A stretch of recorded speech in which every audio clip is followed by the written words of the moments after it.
I would like to discuss about a very important skill, that is storytelling skill. Not just important for interviews, but also during having any conversation with any of our friends, family, employers, or any new networks you are building on. Next slide, please. Yes. So, what is storytelling? Storytelling is a powerful tool for communicating effectively in interviews. It helps you present your experiences in a memorable and engaging way, allowing interviewers to better understand your qualification and fit for the role. So, why storytelling is important?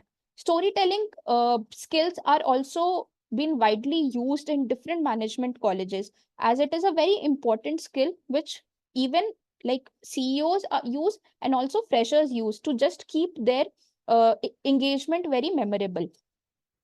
Okay, so first is engagement. Storytelling captures attention and keep the interviews interested. Second, memorability. Well-told stories are more likely to be remembered than list of facts. Relatability. Stories allow interviewers to connect with you on a personal level. And then clarity. Structured stories provide a clear and coherent narrative of your experience. What are you trying to say? It gives you a very precise and clear format. Now, steps to develop your stories. What are the things we should try to build on our storytelling skill? Identifying key experiences.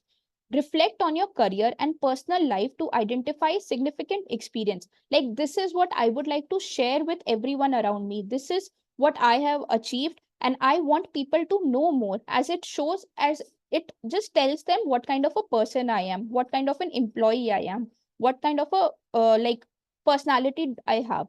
So we should share, like, we should identify these significant experiences.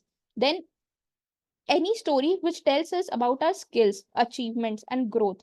We should apply the STAR technique, as like always: situation, task, action, and result, to structure our stories. And then we should ensure each story clearly demonstrates your abilities and contributions.